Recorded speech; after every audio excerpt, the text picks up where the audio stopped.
Postmodern Art Podcast, the podcast dedicated to giving artists who are wilding the world over the platform they deserve. I am your host, Nathan Ragland, and thank goodness it is so great to be back. For those who do not know, at the time that you're listening to this, I've been on a little bit of a hiatus, for personal reasons more than anything else, but everything is all taken care of, and now we can get things rolling, get back to the way that they were. So with that, I think it's enough time for chit-chat, and it's time we get to the poison point where we introduce another fantastic guest, shall we? Today's guest is LootVT, a merchant spider VTuber and podcast host whose incredible style and amazing personality cannot be contained to one model. Now, I know right off the bat this is going to seem confusing because, as you'll soon notice, I won't be talking to a merchant spider. Instead, I will be talking to a poison dart frog-based VTuber. That's because this episode was recorded before Christmas of 2023. So, between then and when this episode releases in February 2024, Iris has since rebranded herself as LootVT. I even made sure to ask her whenever she decided to rebrand if she wanted to re-record this interview, but she was straight up just told me like, hey, no, honestly, it is still a fantastic conversation that you guys should absolutely enjoy, and the elements of her are still there. I mean, she's still Iris at the end of the day. If you enjoy Iris or Loot, however you wish to address her, please make sure to check her links down in the description below. If you enjoyed the podcast, make sure you like, share, subscribe, or follow whatever audio streaming platform you prefer. Leave 5 stars wherever you can. You know I see that stuff, and you know it absolutely warms my heart. If you want to go a little further with that support, may I recommend checking out the incredible merch shop, which we have recently updated to include, are you ready for this? Shoes! I'm not gonna lie, I was very hesitant to release these shoes, but honestly, the designs that have been whipped up look absolutely amazing, and I think you deserve some sick kicks that you should be rocking today. But now, without further ado, please enjoy the Postmodern Art Podcast. How are you doing today? I'm doing well. How are you? I'm doing fantastic. Oh, you fell over. You stay. You're my co-host. Hey, you're my co-host here. I think I need to get something to stilt him up a bit. Oof. Have you met Clyde yet? No, I have not met Clyde. I was like, hello, people of the internet. This is Clyde. Say hi to Clyde. Has he been there for a long time? Ever since Halloween? He's been there for, I want to say at least a good couple years. Well, at least a year or so at this point. Okay. Yeah. So, somewhat fun story, but also sad story in a way. This was actually my grandpa's skeleton. Like, he just kind of had him as kind of like I guess a friend in a way or whatnot. And he passed away like February 2021. And we had this kind of stored in like one of the back rooms right here.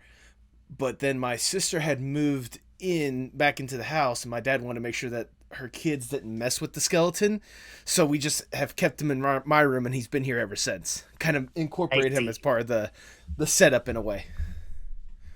Okay. Yeah. Do you have any questions or concerns before we get the show on the road? Do I look pretty? You look stunning, if I do say so myself. Thank you. I can give any amount of boobage moving up and down.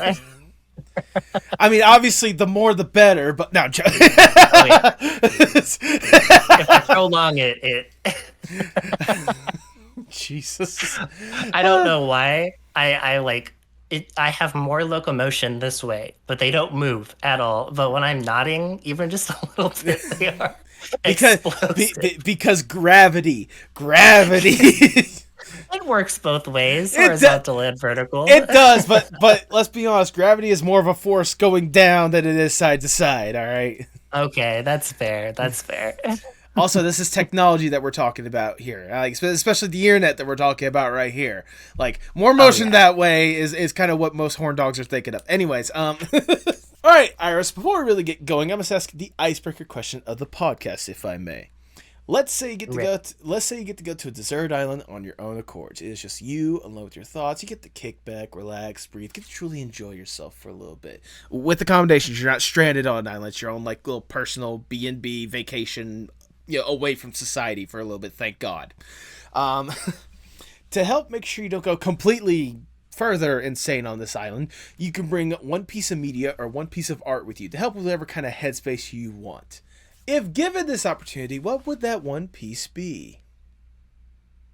The One Piece is real. So does this include, and when you say media, does this include a book It, or something along those lines? that definitely includes a book because it is, in my opinion, either art or media. So yeah, it's absolutely among that. Okay.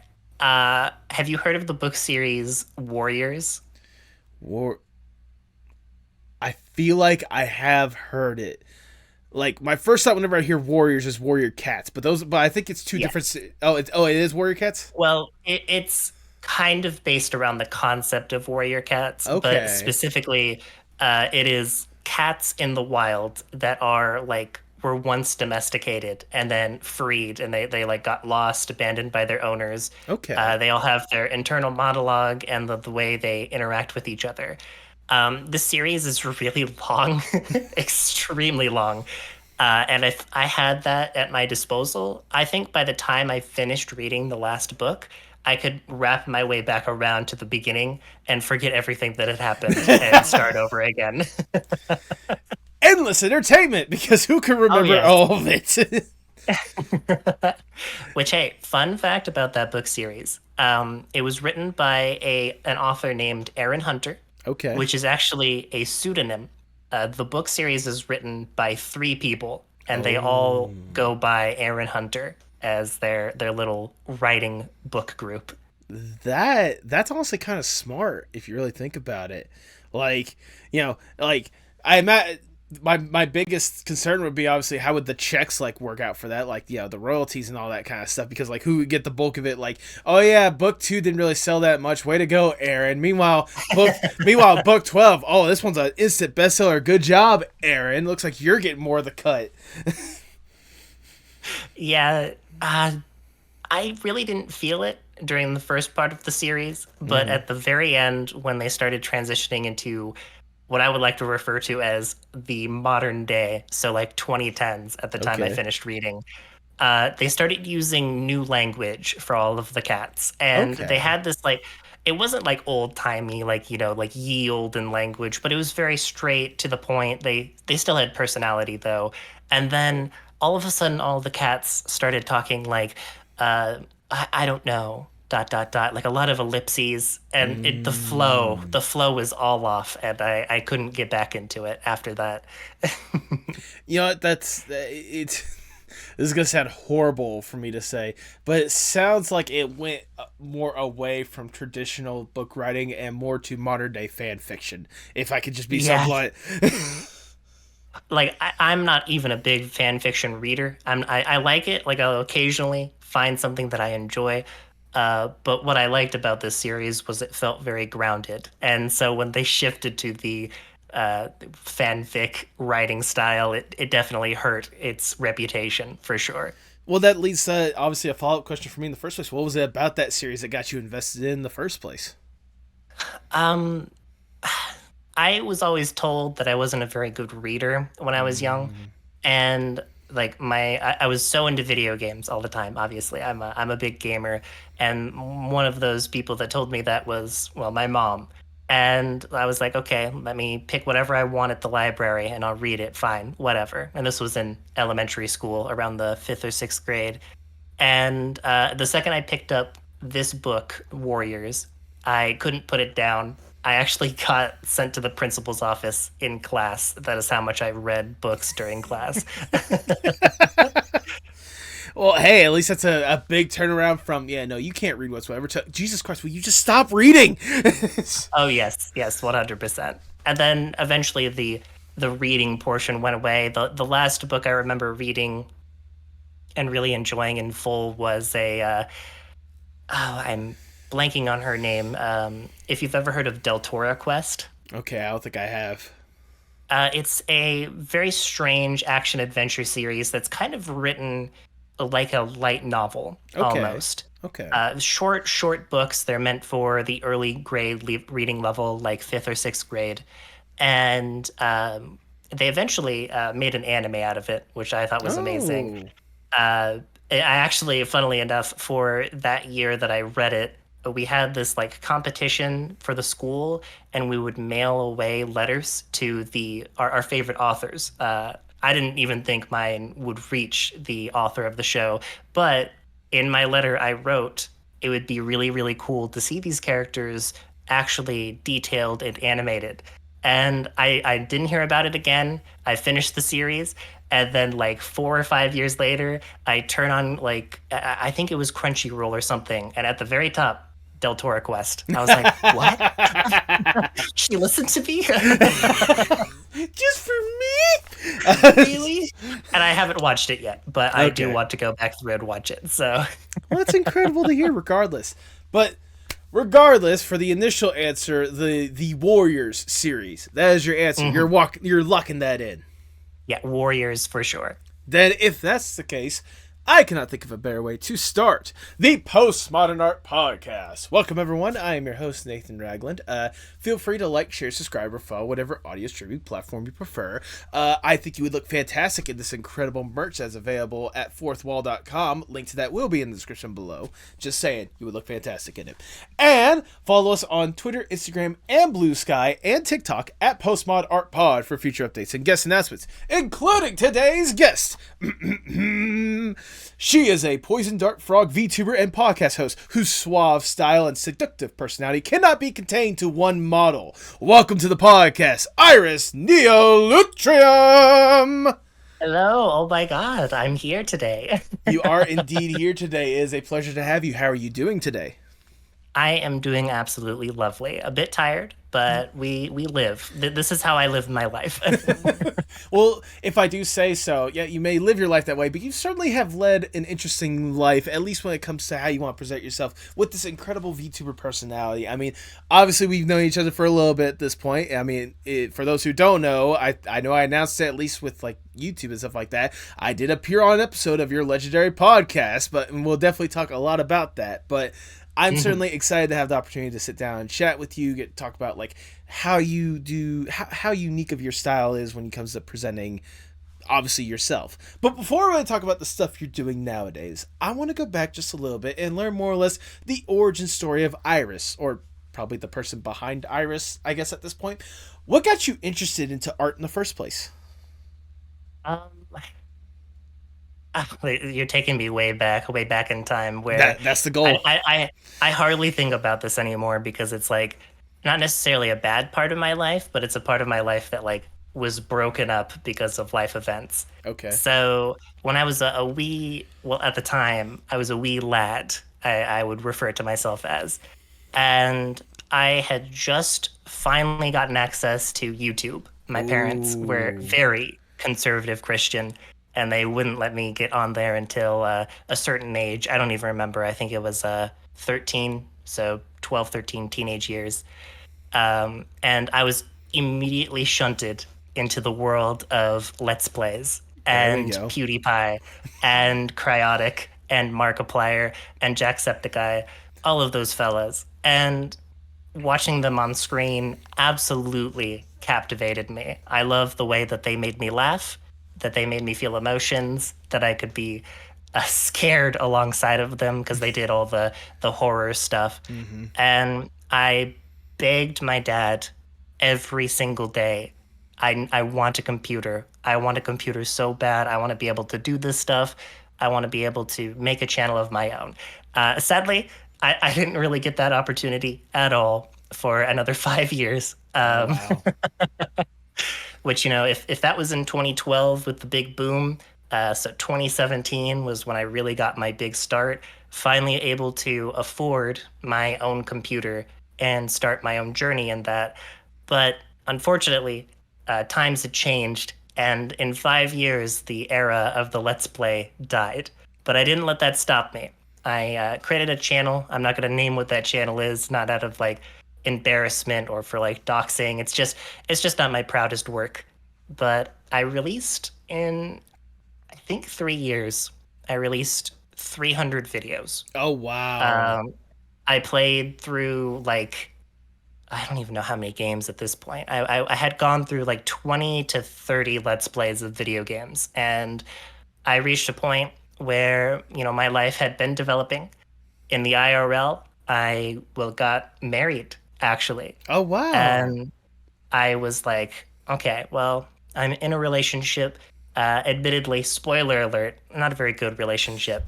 And I had to put away my artistic drive for, well, committing to moving away, starting a new life somewhere, and, trying to figure out what I want to do.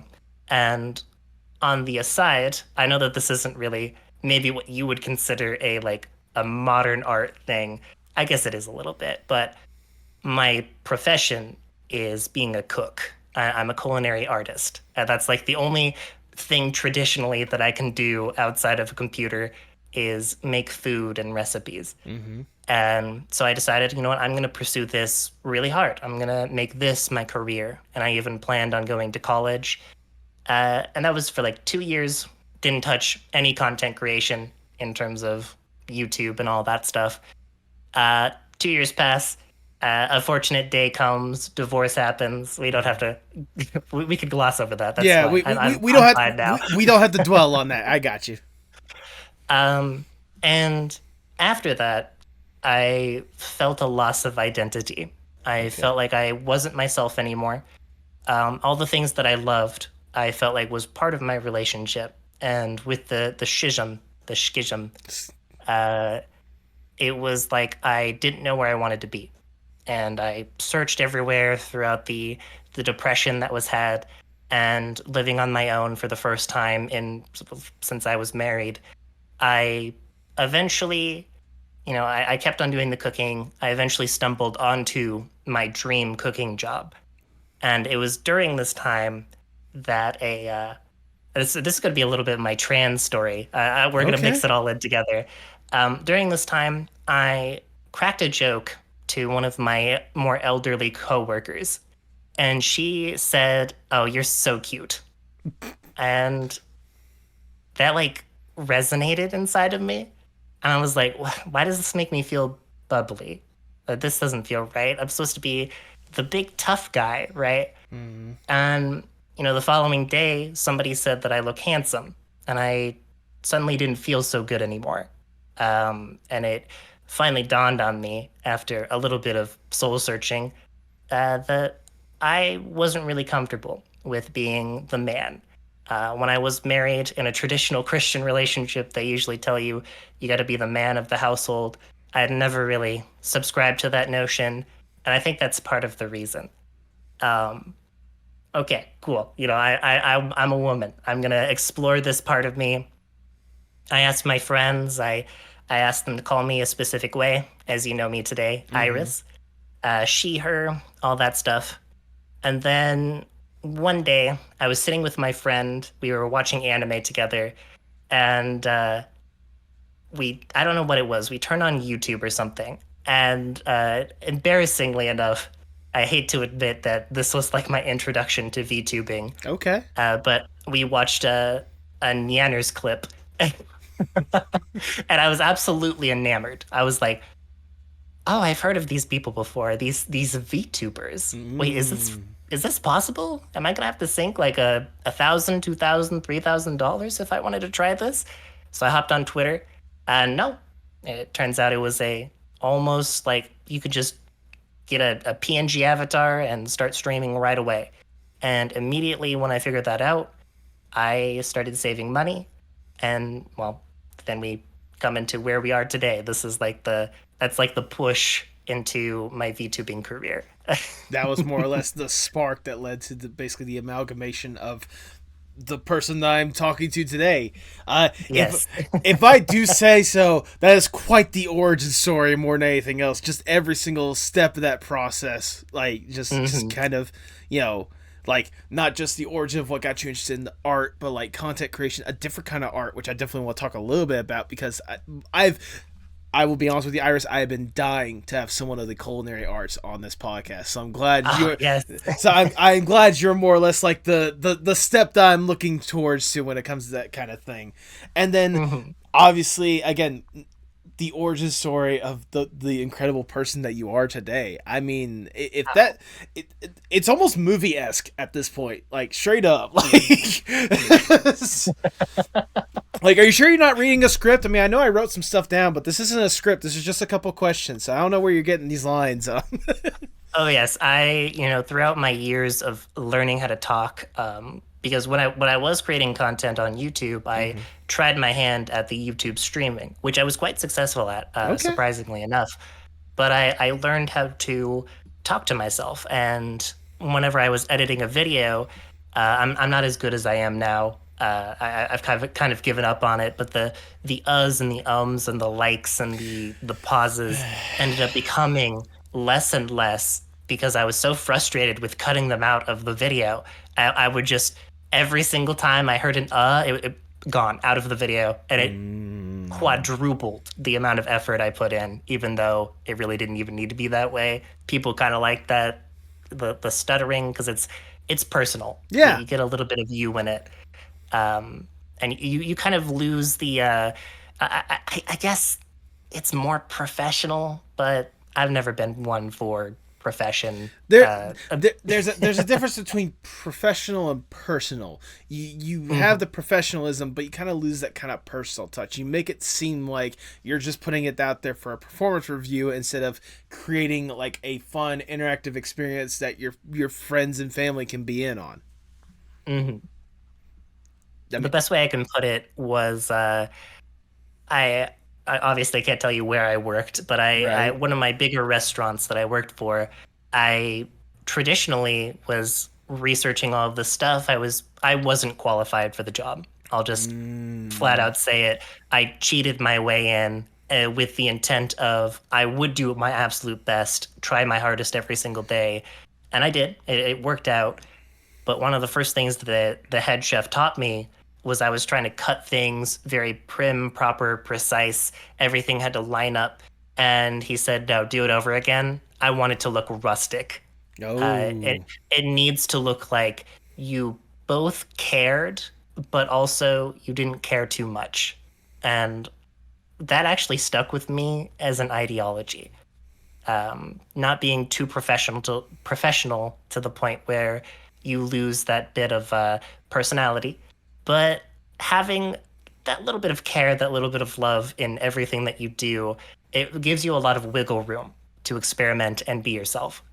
All right, that's absolutely incredible. But since we are kind of on this topic of culinary art, I can't help but just go down this path because again, this is something that I didn't Mhm. even realize as I was doing my research with you. So this is a fun new like opportunity for me. What was it about culinary arts that made you want to like dive headfirst into that field? I have so many it's weird because when you think about the origin story of something, Mm-hmm. it's embarrassing because then you're like, oh, really? Was that the reason? Oh my goodness. Um, it all started when a little old cartoon came out when I was quite young. I'm sure you've heard of it, maybe 16. Okay. Uh, Yes. so the main character, pardon me, I forget all the names. One of the main cast, the skater dude with the Mm-hmm. blonde hair and the hat, he ran the like main convenience stand, the drink stand that was like the focal point of the show, where they would all gather up and meet. And I was absolutely enamored with like starting my own drink stand as a little child, and that I was very excited. I went to a what you would refer to as like a summer camp for extra credit, and I took a culinary course there. Hated Okay. it, and I was worried because I was like, this is the first thing in my life that I've ever really wanted to do. And then I had a like normal school year. I had gone to a new school, and I took the course again, and I ended up loving it.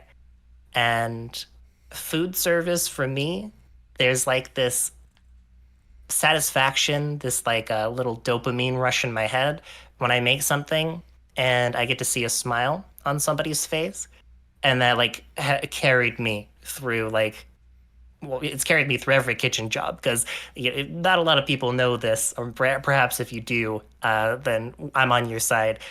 Culinary jobs kind of suck. Yeah, yeah, they do. No matter what level or what layer of it, whether it's the bare minimum wage stuff at like a fast food joint or a mall food court like yours truly. I did work at a Indian place at a mall food court. Hmm. Of all interesting things to all the way to the highest level of freaking Michelin 3-star like maximum $200 meals for appetizers, stuff like that. It all sucks. It all sucks in one way or another. Oh yeah. So, as far as my first job goes, again, won't reveal where I worked because I've worked for what could be considered like almost all local chains. So I've Okay. never worked for a long time for a national chain. Like I worked for Applebee's at one point, and I worked for fuck, I forgot the name of it. Instantly out of my brain because I hated it for I'm sure never it'll mind, come we'll to you at come some back to point. it. But my first job, I dished for a full year. Okay. And at the end of my first year, I told my boss that I would like to cook on the line. And she told me, okay, well, I'm going to have to test you. So just memorize the menu and, come back to me. We'll go over things. I'll give you the test. And if I think you're good enough, then I'll give you the job. Little does she know, or did she know, that I have a photographic memory. When I Oh. care about something a lot, I will listen to music. I guess it's more of an associative memory. I can't remember the name. Eidetic, that's the word. Um, I memorized that menu top to bottom, and it was like 40 plus items. I told her everything on that menu, easy peasy. And well, lo and behold, I got the job, and it was an open line kitchen. So all of the guests that came in, they would sit at the bar, and they would watch me cook all day, Okay. and I fell in love with it. And I was known as the ninja chef because I Ooh. usually worked by myself. I had two of those offset spatulas, three wide grills, and I cooked on them all day long. And that was all I did for almost 2 years after that. So 3 years total at that place. How come you didn't go with the Ninja Chef for your VTuber model? That just sounds like it'd be perfectly ready made for VTubing right there. Um, don't know actually. Maybe because I didn't want to associate something that was like IRL personal with Okay. something that I wanted to present on stream. Okay. Okay. Um, Valid. it, it's the same reason. If you've ever heard me talk about it outside of here, of course, I'm a big tank nerd. I love World Mm-hmm. War II stuff, specifically tanks. And a lot of people wonder the same thing. Why didn't I do anything tank related? And it's because it was a deeply personal thing, Mm-hmm. and I wanted to put a new thing forward. I wanted to like develop a new chapter in my life, and yeah, that's pretty much why I've implemented it here and there. I have a redeem sometimes that's just give a cooking tip, but I realized that when people asked for a cooking tip, it was like for whatever reason, every time it was outside of my expertise, and it felt a little awkward. Uh, So that's why you it would need. catch me off guard. That's why you need to make it more specific, like a little bit more general, and just say random cooking tip, not just a specific cooking tip, just like random cooking tip there, and then you just be like, you can use the skin of a lemon to make a very good zest, especially if you fry it up a certain way or something like that, you know. Yeah, I have rethought it through. I put it through like testing, and I think I can make it work in the Ooh. future. So keep an eye out for I that. guess we'll certainly see. But now I'm genuinely curious because obviously, building your way up, working for such, I imagine, prestigious places that can only be described as such fantastic places as redacted and redacted. Mhm. I'm curious. Did you have a particular, I guess, either expertise or at least a particular like favorite dish as a culinary chef that every single time you had an opportunity to make it, or the one time you remember doing it almost perfectly pristine, that is like your pride and joy as a culinary artist? My bread rolls Your bread were rolls. superb. So after my first job, where I was a dishwasher and learned how to cook on the line, Mm-hmm. I moved away. I got married, and I worked at a restaurant that was way outside of my league. Right. And I had tried every single day since I moved to this new city to find a job. And I just walked in on a whim, and one of the sous chefs, basically they hired me there. Uh, and immediately, because they had very, very high turnover, I was instantly like head pantry chef against my will. Uh, and with that came the responsibility of desserts, rolls, and salad prep. Okay. And on a nightly basis, on a very slow night, I would make 200 rolls every single day. Okay. And during like the busy weeks, so it was a college town, so busy like Mm, mom's weekend or dad's weekends that you usually see. I was making 800 rolls a day. good I had lord. two different mixes or mixers. I have never rolled so many pretty little petite butt bread rolls in my life. The process is so fun. It's like it's very tedious and hard, but it's rewarding because at the very end, once I put them on the cooling rack, I would break one off, I'd shove one in my face, and I'd be like, "Yeah, that's light and fluffy." There And you go. e- everyone told me, every single person told me that when it was my days, the rolls were perfect, and when it was the other pantry chef's day, they weren't as good. They didn't even come close. So, I mean that is a good pride and joy, especially doing it like that much. I mean, like, because I imagine with a lot of higher end restaurants or whatnot, while there isn't as big of a menu as say like an Applebee's or something like that, there's a wide range of stuff that's like going out. But like bread rolls is a good, like, solid just about every single time that's going out. So the fact that you could do so many of them and just about every single one of them was as close to pristine as possible, yeah, I can see why that's your pride and joy more than anything else. oh yeah, and from those bread rolls, whatever we had that we couldn't sell for that night was immediately stored, and I was also responsible for turning them into like bread puddings or turning them into Ooh. croutons. So it was a very like it was one of those restaurants where there was no waste. Like Right. the only waste was literally bone that had been stocked out twice. Uh, Definitely very cool. I loved the environment, but unfortunately, the people I worked with weren't the greatest, as you know. Sometimes you get a really good crew, a really shitty place, a really good crew that has like very little staff, Mm-hmm. and it's an okay place, but you're struggling every single night. So it was very hard to get a win at that restaurant, and I eventually moved on from there. So, I mean, honestly, the way you described it, it's just kind of been like I've had basically all of the scenarios with the warehouse experience I've had. I've had good people in shit places. I've had, solid people to work with in a solid location, but there just wasn't enough, and the work was just too stupid and demanding. And then I've had people that I don't want to stand being around in a place that I enjoyed working with. Like, hmm. just kind of the variety pack of workplaces. We all experience at least one of that at some point in our life. But like it's interesting to know that this is a whole nother like artsy side of you that I didn't even really anticipate even talking about in the first place. Like, I it I how important is it for you to have this culinary art aspect as part of your expertise? Like, how important is it to have that kind of art aspect in your life? Um, I mean, I need it because it pays the bills. I mean, okay, for the obvious reason, the sigh. Oh yes.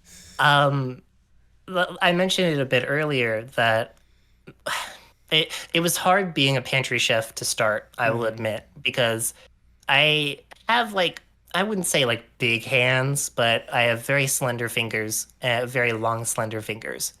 And in my experience with working with traditional art, it was very frustrating. Like I felt like I was clumsy with everything that I did, and I couldn't properly um, express myself any other way than with cooking. And let me tell you, I put a lot of effort, research. I practiced at home all the time. I made sure to stay late after work. And like, even if it was frustrating and it led to a bit of burnout towards the end of my passionate, like trying to get every single high quality job that I could career, Hmm. I wouldn't trade that for the world. Like, it means so much to make a meal that somebody could look at me afterwards and say, this reminded me of what my mom used to make, or this just brought me home, for a little bit. I feel warm on the inside. And then sometimes they'll tell me, "Oh, that stinks," because I work for a an old folks home now, and Okay. but I always love it with like, I love old people when you like every single day they complain about something, and then you get that one good day, and they're like, "This is all right," and that's my win. That's how I knew I win. Hey, we got to take our small victories one way or another. All right. Yes, I'm very patient. If you couldn't Yeah. tell. Well, I mean, also, like you said, something's got to pay the bills, okay? This is true, but I like my first job I worked for, Open Kitchen again. Um, we had a lot of regulars that came through, and every single regular had a special, specific chef that they wanted to be cooking on that day, Okay. and I was the only person who was able to cook everybody's specialty meals exactly the way they wanted. And one of our toughest customers, if you broke I don't know if you know how hard it is to make poached eggs in a restaurant. I imagine, Extremely yeah, difficult. it's not. It's not exactly. I mean, yet there's a reason why it's, yeah, especially in a kitchen, especially in a restaurant like that, not exactly the easiest thing to do. Yep. She wanted almost nearly dry poached eggs, just under medium. And if at any point it broke, even if it like if you set it on the table and it broke, she wanted a new set. Mm-hmm. One of my pickiest customers I've ever had. And every single time I served her, she would always be like, "Well, are you going to be serving me today?" I said, "Well, you got to wait for your server." And I was always sassy back, and she gave me a smile. And we liked each other. Everyone else who was a cook there didn't understand why she liked me. Mm-hmm. Um, and I think that's like something that I've used throughout my career.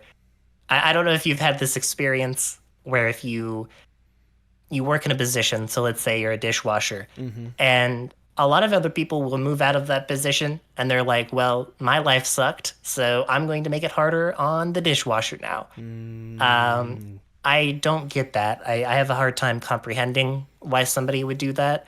All of my dishwashers that I've ever had ever love me because I'm at least courteous enough to like talk with them, be kind, let them know the thought process. I'll run dishes for them. I don't really see that at a lot of places. Right. I'm usually the what they would call the problem child in new restaurants. So Well, I mean, because I know I certainly am at least courteous on the other side of the spectrum when it comes to, like, as a customer, going to restaurants and stuff like that. It's like, look, I get it. You're dealing with a lot of stuff. I don't want to make it, any harder on you. Like, yeah, there's a little bit of a mistake, but you know what? I'm still going to eat it. It's not going to be an issue, a major issue for me more than anything else. It's still going to taste good because I know you guys put time and effort into that. But I mean, like, it's that kind of the courtesy thing. Like, there are some people, especially in the workplace, that don't exactly remember where they came from. They kind of just, they're Mhm. always thinking about the next step. They're always moving forward, and you know what, that's fine for them in their career aspect, but you kind of have to remember how you got to that point, and that's what a lot of people just don't tend to have in mind sometimes. Mhm. Yeah, it's a tough world, especially in cooking, because I mean, I don't blame a lot of people. It's usually a walk in and walk out job. The second Mm-hmm. that you're off shift, you're out of there. And when you're a cook, it's even worse because when your day starts, the first thing that you do is get ready to leave. Right. That's typically how it is. You need to get out of there. Otherwise, you get stuck and you aren't able to leave because the manager expects more of you. A very expectant job, actually. Um, which, funnily enough, before I had my unfortunate separation, I was going to go to college and I wanted to get my master's or even a doctorate in the culinary arts Okay. because I wanted to write about and explore the concept of being a manager in a restaurant and how like the classic Gordon Ramsay chef that yells at you. Mm-hmm. Well, it's proven, it's 100% proven that just being there as a manager is enough to get your crew through anything. In terms of a kitchen, your brigade, your whole team, if you're there with them as much as you can, and it sucks because you're a manager and you have all that paperwork and you're doing a bunch of stuff at the same time, Right. but that extra effort goes a very long way. And I wanted to prove, or at least write some form of thesis that showed that, so that we could have fair breaks for everybody, or at least that's the theory. It probably won't happen because capitalism, but Yeah, it, capitalism. it was a big drive for me. I wanted to give that a shot. And well, it's still in the back of my mind. Probably won't go back to college for that, but that I have that under my belt. So. Yeah, yeah, you certainly you have that interesting IRL artistry under your belt, and yet throughout all of this, especially after a major life change, all stuff like that, you were able to find a way to incorporate this incredible other life to where you are a wonderful content creator, especially a VTuber. Now, I hate to break the immersion for people for just a second or two, but I am talking to a Poison Dart Frog VTuber, virtual model. So I'm genuinely curious, what got you interested in even the concept of VTubing? Was it just simply like getting the view nanners and seeing what they were doing? It was that, and at a very similar time, it hit me like I had done zero transitionary stuff aside from changing my name and being referred to by she, her, Mm-hmm. and trying out more girly things. And it hit me that I could live this dream. I could, get an idea for how it would feel just by being a cute internet anime girl, and that's kind of where the process started. I Okay. am a little bit different than most people because a lot of people have like their Oshi, um, but with my previous experience working with YouTube and having my content creators that I loved, I realized that in order to do content my own way, I have to stop watching the people that I like to watch, because I am a very like easily influenced. It's hard for me to kind of separate my ideas from other people's ideas, Right. and it needed to be my own. And so I let the journey be whatever came out of my head. That's basically the start. I was the definition of a V tweeter. Um, Before I even streamed, I had 20,000 posts on Twitter. It was wild. I mean, yeah, yeah. I mean, we all gotta start somewhere more than anything else. Yep. I mean, like you said, I mean, I now just out of curiosity, I know you're saying V tweeter. How much of that was like your previous like experience when it comes to content creation? Like you said, you had 20,000 tweets or whatnot, but like let's be honest with ourselves. Like, was the Iris that you portray yourself today? Was it always Iris, or was it like your previous content creator account before you transitioned into Iris? Like, It was a brand new account. oh, I brand spanking new. Yeah. Okay, I decided that like immediately that it needed to be separate. I didn't want to tie the both of them together. okay, Again, not out of embarrassment, but clean slate. I'm a clean yeah. slate person. So that account had like 300 followers. It had like a fraction of the tweets. Admittedly, I didn't. Oh, my body's doing that thing now where like, oh, now it doesn't want to cooperate. Um, Excuse me. It wasn't even close to what I had done with this account. Mm-hmm. And before I even started streaming, a little bit less than 2 months into it. So, oh God, how do I time frame this? I created the account on December 24th, and by February, I had nearly 10,000 followers. Oh, oh, Um, Purely, I, yeah. I'm sorry. Look, Iris, I'll be blunt with Yes. you. I'm lucky if I get 10,000 views on a video. In 2 months, you got 10,000 followers. What? Yes.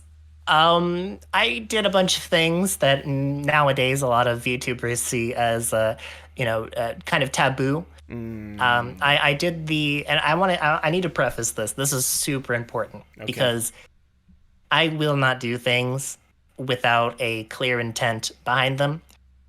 So a lot of people, they will do the follow bait posts because it's Okay. easy, like I'll follow for follow, or I'll do this and you do that.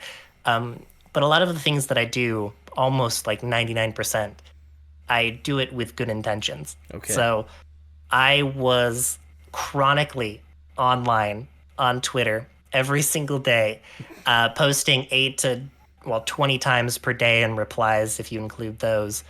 And I did everything in my power to get like 1,000 followers per month. And keep in mind, before the good old Mr. Musket, Mm-hmm. uh, it was a lot easier, I would say. Oh yeah, Uh, I, absolutely. I I have seen the rise and fall of VTuber eras alone just because of what I've done. And, looking back, I wouldn't be able to do not even close to half of what I did to start. Right. Because some of that stuff annoys me even now. Like within like a 2 year gap, I'm already annoyed by people who they post memes, but they don't credit where the meme comes from. Right. I hate that. I've always had a sour spot in my mouth, the back of my throat, like looking at that type of thing. Like, ugh, that's kind of gross. Um, and funnily enough, the one time that I made a meme, well, I didn't make it. I found it. I forgot to credit the artist. Boom, blew Mm. up instantly, and that made me feel so bad. It's like uh, I got what I wanted, but at what cost? yeah. What was the point? Why are we still here? Just to suffer. um, but yeah, you can ask a lot of my like first acquaintances and friends. Bandit being one of them. He was the Mm-hmm. first VTuber that I ever really made close friends with, and still am to this day. Um, he was a person who like was very excited whenever I came in chat to be like, "Oh, Irisu, I know this person. She has 2,000 followers, 3,000, 4,000, 5,000, all the way up till 10K." At which point I plateaued and I eventually sat at where I wanted to be, like my real number. At the bare minimum, like the highest that I like to see is 70 likes. That's all I need to be There you happy. go. Which is very disproportionate for the amount of followers I have, and I admit that. Um, but with that, I've learned that the Twitter race doesn't have to be a sprint. It's Right. got to be a marathon. You Exactly. gotta you gotta take your time with it. Otherwise, you get a bunch of knit numbers and not a lot of names. And I'm fortunate. A lot of people like me. I hope. Uh, hopefully, I know a lot of people who dislike me. It's just the price of both fame and position, and I guess to a certain extent politics. Yeah. Um, because VTubers are also very political, and Surprisingly, yeah. yeah, you wouldn't think it, but it really roams the space, Mm-hmm. and trying to both be influential and also stay away from that stuff has really like slowed my pace. But I'm okay. That's perfectly fine with me. So Yeah, I mean that yeah, that's fair, that's valid. But I mean, like, I did want to at least touch upon something they kind of mentioned real quickly. You had Mhm. said that you'd be happy with just like 70 likes, and you said that that's kind of disproportionate when it comes to like how many followers you have compared to how many likes and how many interactions. Like, I personally have to deal with that on my own end as well when it comes to like tweets or videos and stuff. I mean, like, I feel like some of the stuff that you're talking about is just kind of a carryover, kind of the YouTuber mentality when it comes to like how stuff is presented and such. Like, you were talking about only getting like 70 likes and you'd be happy with that. I'm thinking to like YouTubers, like some of the big name YouTubers out there that's got like millions of views, but you look at some of their like most recent videos and they'd be lucky to get like a good couple thousand people watching a video. 10, Mhm. like lucky to get 10,000, 25,000, 50,000, 100,000 views or whatnot.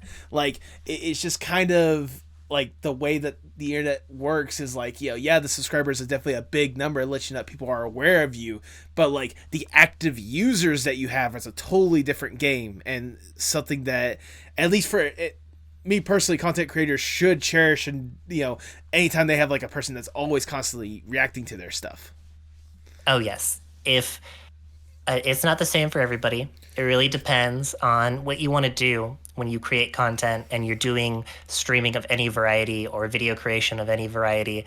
If you want to just put out something because you wanted to and you don't really care who sees it, and it's a benefit, like it's a plus, the Yes. cherry on top to see something nice, then whew, yeah, do it. I think that's one of the best ways to start. But if you are someone who wants to do it a little bit more professionally, you put a lot of time, blood, sweat, and tears into it. The biggest driving force for you to keep going is seeing interaction, Mm-hmm. more so driving a discussion. Because Yes. it's one thing to have people come and chat and say, "Hey, your model's pretty," or "You're so cute," and then that's the only thing they say. I love the conversations, even if they're wacky, and they are weird and they might drive somebody else away. I like conversations that drive a discussion that lasts longer than 5 minutes. That's Yes. all I need to be happy. I mean, hey, we kind of already had that with like the culinary arts discussion alone. Like, who would have thought going into Oh this yeah. you were going to talk about that of all things when it came to this? You don't know until you start talking, and like a lot of people think that the feels bad is like I don't have enough chatters. The feels bad is when you don't have people who want to talk to you. Right. There's a difference between, like I said, coming in and saying one word, saying hi, dropping a lurk if you're a streamer, and another when you can bring up a topic that really hooks people in. Yes. And makes them want That to interact with you. Oh yeah, I mean that's why I started doing the talk show host thing, because I Right. found a lot of value out of grilling people as we're interrogating them. Um, but being in a one-on-one space where I can also drive discussion, and when something comes up, a lot of people are like, they're worried. They're like, "Oh, I'm so sorry. I talked way too long about that." But I'm like, no, keep talking. I can disregard all of the questions if I need to. Yes. My questions don't matter. If we're going to talk about whatever it is that you do, like a lot of the people that I bring back on for like another run, we had that discussion during stream that I cut short to make sure that we like hit time. But ID10, for example, we talked a lot about being genuine on stream for his interview, and that took up the entire interview. And when I cut him short, I'm like, okay, something needs to be done, and he's like the first guinea pig I had to drive that discussion, to bring somebody back so that we can continue what we wanted to do with the intent of doing it more and more and more until we finally completely dry up the well, which is very hard in nowadays. Oh So yeah. And meanwhile, in other occasions, you just find your way to infiltrate and make your way to other people's shows so that you can talk your head off about certain other things. So, anyways, back to the oh yeah, podcast. yeah. Sorry. No. Honestly, hey, going back to your original point, you're good. I appreciate you. You and I have the. That's the one thing that I appreciate about like our discussion. And again, I'll definitely talk about your podcast in a little bit because I definitely want to talk a good bit about the experience you've had with that. But like, we have this kind of mentality of like, yeah, we may have like a roadmap or we may have some questions set up to where like we have some stuff we could talk about, but like if the guest is going off and they have like a certain direction that they're going, you're not the driver, you're the passenger, you're going along for the ride. You just may have a map to make sure that they don't crash into the Grand Canyon halfway through. Yeah, you are like the mediator, Mm-hmm. and it's only at that point is it your goal to, if they like start to sputter, you either decide, am I going to continue this conversation? Am I confident that we've talked enough about it, or can I drive one more little thing outside of them? Um, and sometimes I have people who will not let me get a single word in, and I this is like a little like I love them. Don't get me wrong. Oh yeah. I will preface it. I love people who do this, but sometimes I'll do like hold on, I have to think because I'm reversed in Discord. They'll be talking and I'll zoom in on them. Oh no, did it not work? It worked for like a second. It flashed. Okay. Okay, we won't worry about that then. But I'll zoom in on them and then I won't come back to me because I'm like stretching, I'm like relaxing my face. I'm like doing this. I'm like, oh, like, oh, thank you so much for talking. I take a big old swig, so it's like that, and where I play with my cat for a little bit, and then I could come back and I'm like, hee hee, no one ever knew. So that's one of the downsides when it comes to how I do this podcast, because I just have my webcam this entire time, and so like if I need to take like a quick stretch, everyone's gonna see it. Everyone's gonna hear it. Oh yeah, oh those muscles. Thank you. My girlfriend loves them. Anyways, but you know, it's certainly great how you've been able to portray yourself, especially going down this VTuber route, especially with how unique of a model, or at least unique of a basis you have, being the poison dart frog. Now, why of all things was that more or less the foundation? Why did you go with the poison dart frog as kind of the foundation for your VTuber self? This always makes me laugh. You know that foundational cringe. Mm-hmm. Is actually like part of the reason why I got my name, like the name I decided to go with, IRL, and for Okay. my streaming name. I play a lot of Arknights. I'm not sure if you're familiar with Arknights. Mobile game, gotcha, tower defense. Okay. Probably my favorite, one of my favorite mobile games of all time. And they have a character in there. She's the only character in the game because they're like half anthropomorphic animal. She's the only poison dart frog character in the entire game. And when the concept of VTubing came up and I was trying to decide very classically what I would want to be, very early on I wanted to be, well, this poison dart frog. I wanted to be like her sister or her friend or another member of her species Okay. and work that into my lore. I didn't go down that route, but it was always there as like the overarching beginning, the main theme. Mm-hmm. So her name was Blue Poison. She's a blue poison dart frog. Okay. And I was like, what color should I do? Because I don't really want to do blue. My friend was like, hey, I'm pretty sure there's purple poison dart frogs. Purple's a cool color. Um, Technically, yes, there are purple poison dart frogs, but that's a technicality. And I'll explain that in just a moment. Okay. But that's where the design came in, the idea. And hold on, I might be able to actually pull this up in the OBS software. I will go Ooh. find an image of this, of my first design that I ever did. Your first design. Oh, ladies and gentlemen, this is gonna be interesting. This is gonna be spicy. So this was my first design made by Creo Grips. Let me know if this shows up properly. Okay, I see it. Yep, it's right Yeah. there. I had no stake in this design whatsoever. Okay. I told them I want to be this tall. I want to have these colors. I want to have a hoodie and a skirt. But other than that, this is what I'm going with. And they did phenomenally. I still look back in this design.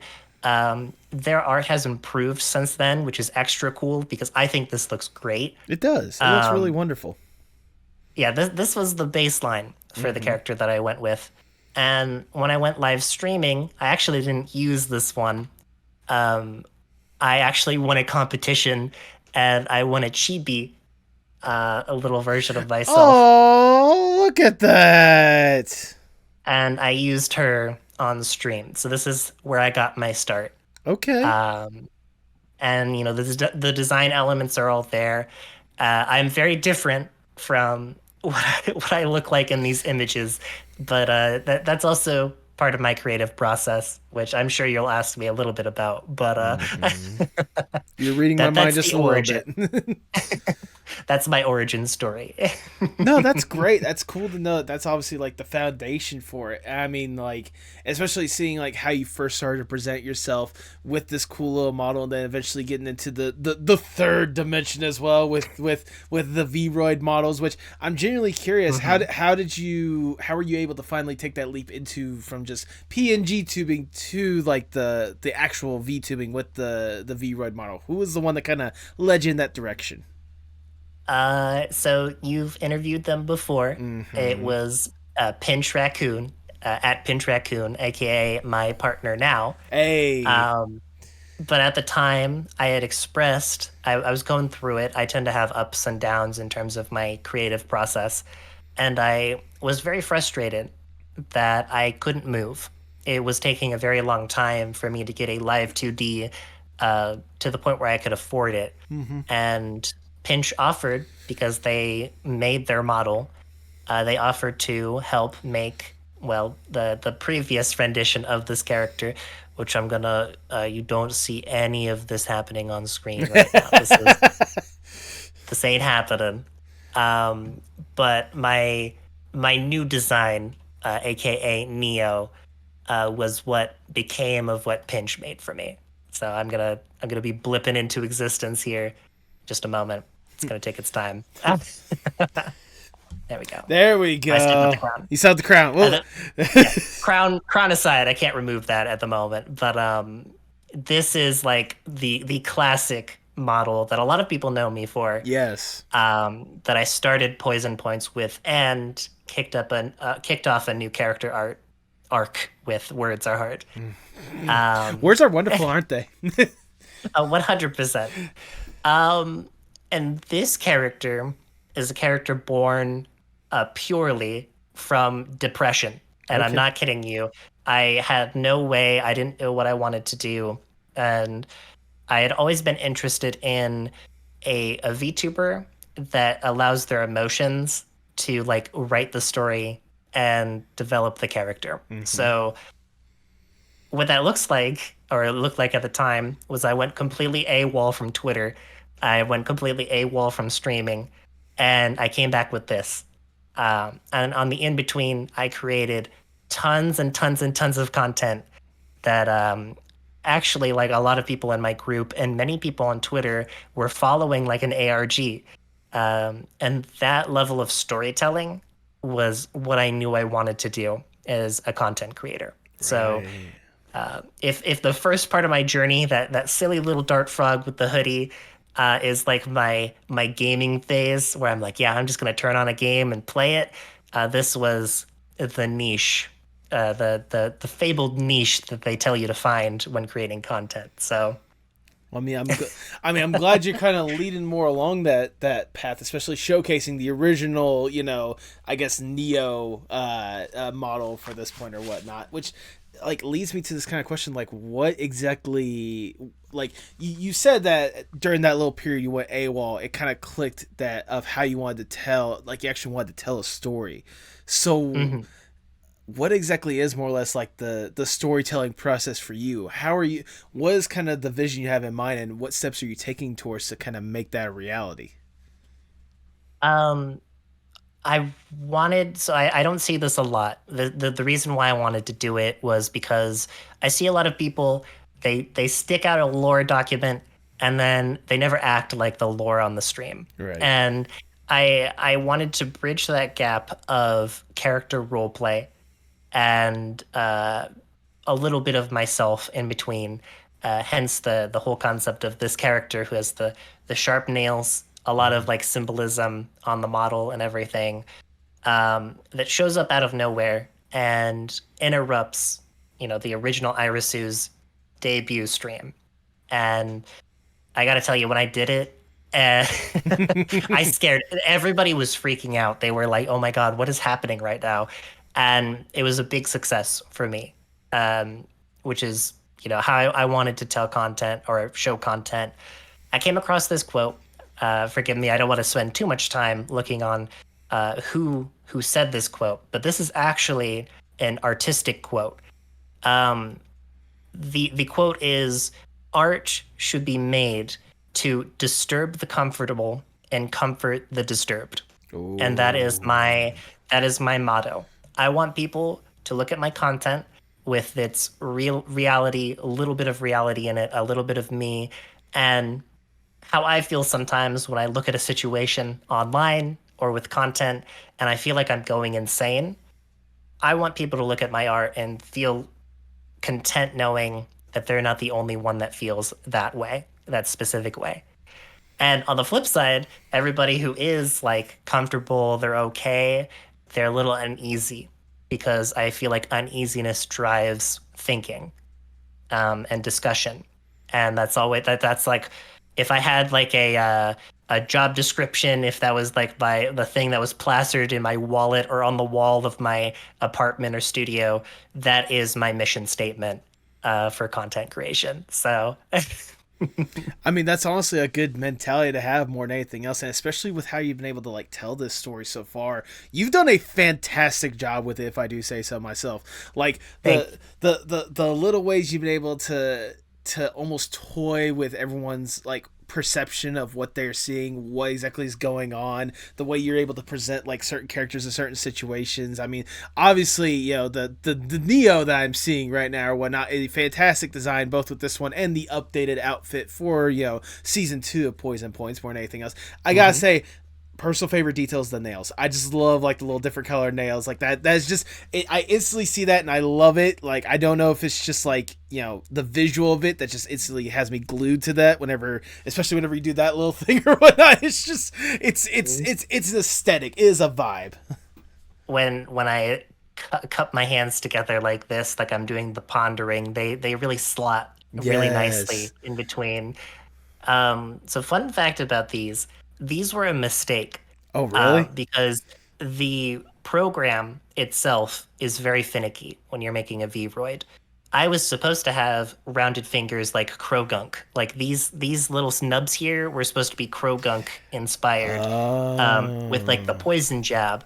But then Pinch brought up the program and we were looking at it together and we made it to the hands because they were showing me the hands and they were like, "Oh, this isn't right. Why are these clawed?" And I instantly fell in love. I was like, "No, we're keeping it. We're doing this." Um, because as this model developed, so did my vision for this character Right. develop. Because there's so much lore to explain. I will not go through all of it because it is a lot. But the idea behind Neo is with the name is she's the new me. Her name Okay. is Irisu Neo. She is a new version of me that I wanted to go with. And because of that, the fundamentals of her character is she's very shrewd, judgmental, and a lot of her words are sharp and she's the one that will backstab you. So when she's giving you the hug from behind, she's digging her nails in. That's one of my emotes is the digging into the heart and it's bleeding. Um, Mm. and that is what that represents. Okay. The idea is a little bit dated because I was learning a lot. The Freudian model is definitely not the most accurate, but this character is based off of the idea of the superego, the Freudian superego. So, That's fair. I mean, that's valid. I mhm. mean, that also leads to like another like just quick little thing that I wanted to touch upon. Like, I think another interesting element about it is like the way that you're telling this story. You're doing it with Twitch, which is not usually like a way that a lot of people will like tell the story. Like they'll do like a lore drop, maybe like they'll maybe dedicate like a specific stream for it. Or like maybe they'll have like a separate YouTube channel to where they drop that kind of stuff. But like, do you think like the live streaming aspect of it helps with the storytelling immensely more? Yes and no.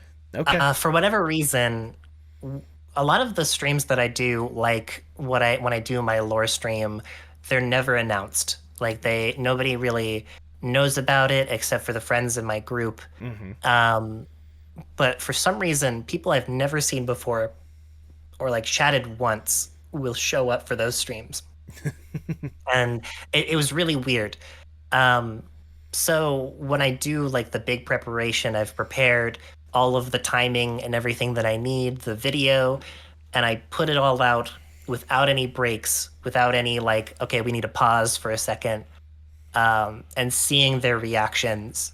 is like one rewarding, but also holy shit, that was exhausting. Yeah. I can only keep it up for like a maximum of like 20 minutes. That's the longest that I've ever been able to go for a stream of that caliber. Because I don't want to sit around and dawdle. I don't want to have the stream finish and then I'm like, hey everybody, did you like it? Did you enjoy it? Because it's supposed to be scary, and I Right. don't want to break that immersion. And like the first time I did it, like the big major time I did it, I went offline, and I had only intended to stay offline. I kid you not, like 10, 15, 20 minutes after stream ended, chat was still theory crafting. And they were Yeah. still talking, and they thought I would come back, and they thought I would continue. And I eventually broke immersion, and I rated out because I felt so bad that they were just sitting there. But it was fun. It was like, oh my god, this is so cool. I was able to drive a discussion far after I stopped showing up on screen. So yeah, I'm gonna do that from now on. I mean, it's a good commitment to the bit. Like the one stream that I'm thinking about when you're talking about that. I don't know if this is the one you're talking about, but the time where you interviewed yourself, basically, Yes. that was Yes. the way you executed that, especially the little bit at the end. Like that was a flawless bit of storytelling right there. To like let the first little bit be kind of like just an awkwardly done poison points, until you get to like the real storytelling, the real like meat and bones of what you're trying to convey with that. Like it's just chef's kiss, if I do say so myself. Oh yes. The amount of things that went well with that stream, uh, I don't know how I did it because one, I'm, portraying a character and then portraying yourself is very difficult to do to swap on the fly. And I had to do that. That Mm-hmm. was the main point of the stream was I talked to myself for like 20-ish minutes and I was just myself. And then at some point I had to decide, well, I gotta end this bit and start the main thing. Yep. And I was very nervous the entire time. I It imagine. it shone through. I when I listened to it back, I was quivering. You could like tell that I was very, very not ready for it, and then I kept talking and I was better. So the second the camera went off, the not the camera, the microphone went off. I was like, oh god, I have to breathe. I mean that's very valid. I mean, especially with this cool Neo that you presented or whatnot, but also another character that you've really introduced lately, and that is the if I do say so, lovely Lutrium. Now, Uh, one would say the titular Lutrium. ooh, what like why how I guess why did you feel like you wanted to present this character? What was exactly the genesis of bringing forth this character to the masses? um, it's there's like a lot that went into it because if Neo is like the culmination of all of my anxieties and depression, which is the basis of the ARG and how I started it with her. Mm-hmm. But that's all she was, right? That's all that she ever was, and it was always hard to funnel anxiety and depression when you aren't feeling it that day and you're feeling good with yourself. And the Freudian model came back into question if she was super ego and Iris is the id as far as the story goes, then I kind of wanted to toy with the third character, the primal or sorry, the id is me. The ego is normal Iris. I wanted to toy with the id, the primal carnal desires, and I was curious how I could even work with that in a setting such as this on Twitch with a personality that I actually don't have. Or at least not naturally. I'm not very outgoing and, as they would say, kinky Mm. verbally at the bare minimum. But what I wanted was a foil to the entire cast of characters that was different from everybody else, who had her own motives and could also present a new creative like funnel for another side of content that I wanted to explore, which funnily enough, Poison Points originally had a bit. I always had one bit during stream that revolved around the guest, and it eventually became too tiring and a little bit feels bad if I went to do a bit and they didn't enjoy it. So I scrapped the idea. But the one of the bit ideas was after we took a break, we would come back in and we would play a game. We would do a game show. And here's a little spoiler for you, everybody at home. This character is designed to be a game show host. So Hey. yeah, I'll drop a little bit of a teaser. Okay. Uh, because as a force of carnal desire, anything that is fun is what Lutrium wants to do. And chaos and game shows and gambling and all of those other things are what she finds enjoyable. Because again, on a very basic level, again, I don't subscribe to this, but I am still inspired with the concept of the id. The id comes first in the Freudian development process, then the ego, then the superego. So she's the first. She's like the progenitor of Iris as a character. And yeah, that's why I have the crown the way I do. That's why I have the face paint. She looks a little strange. Actually, her arms are longer. She's a little disproportionate. Okay. Zoom out here. She's a little tall. She's got the flowy dress and all of that stuff because she is meant to be like a comic book character. Okay. Not, Okay. not a comic book, a coloring book character. Okay. She's supposed to be fantastical, the ideal idea of what a child would think is a person, and the way that they draw them. So Okay. uh, It's almost like some of the like especially with Lutrium and with Neo, it's almost just like two different like layers of hell being presented in kind of like the most appealing way possible in one way or another. At least with Lutrium yes, it is. yeah, definitely. Again, Freudian model. The idea with I'm getting my names mixed up with Neo is that because she's super ego, she's like the shrewd judge. She's the one telling the ego that she shouldn't do that and she shouldn't do this. This is bad. This isn't morally correct. And Lutrium is the other end, like, hey, let's do this. This is fun. You like that, right? That makes you feel good. Which is why I leaned more heavily into the bar aspect. Oh, my boob. And the boobs. Yeah, and the booze. They were a must on the model, 100%. Well, either way, the bar is certainly one thing, and obviously the very how should I word this, assets that you truly want to project to really lure people into this almost like false sense of security in one way or another. It's I mean, really oh, sick. you mean like my eyes? Yes, absolutely. The eyes. Hi, hello. I mean,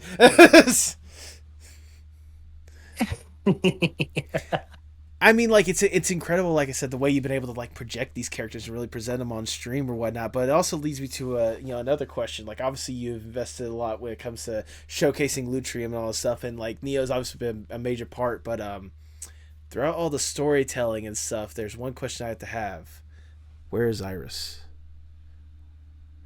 I knew that this question would come. Where is she? We need to know that she's safe. Where is Iris? So I think I have it out there somewhere. I have a video. I'll break the fourth wall a little bit. I won't Okay. be fully in character. I have this video where it's actually the interview with myself, where when we cut away and we fade to black, it is Neo talking to what we can presume is Iris, Right. and Iris is in a situation where it seems like she can't leave, and she says, "What are you so afraid of?" And Neo is perturbed by this, very angry, hits Iris, which is like a supposed to represent like that. You're not supposed to do that Right. type of character. So she leaves. You hear the episode of Poison Points start. Funnily enough, cameo. It was a real Poison Points with barrel Okay. that I did, and it lined up perfectly. I don't know how I managed to get it so good without recording the segment myself, but a character walks in, the door opens again. That's me. I'm the one who comes in, Oh. um, and I give a jump scare, and that's like my first ever appearance ever, or Lulu's first appearance. Mm-hmm. Um, so Lulu made a promise. She said she would take care of Iris better.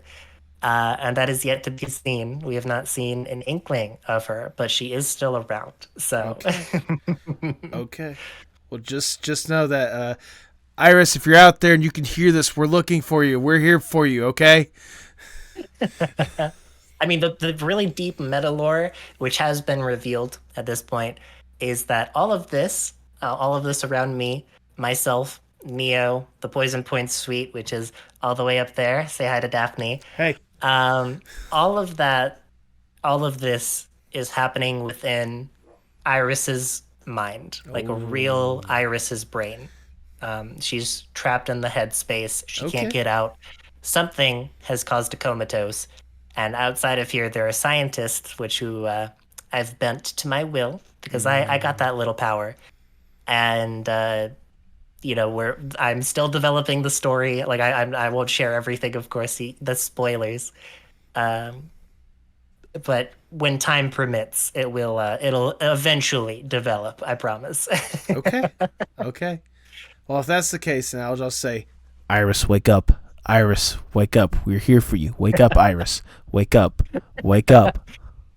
I'll make sure that the messages are duly sent. If nothing else, you could use that little audio clip for future lore stuff. I figured it'd help you. Yes, I'll remember this. Lulu will remember this.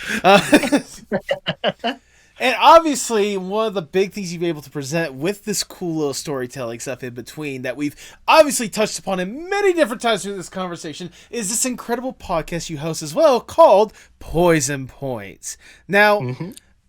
was there always a plan for you to have this kind of talk show podcast thing? When did that sort of become into your?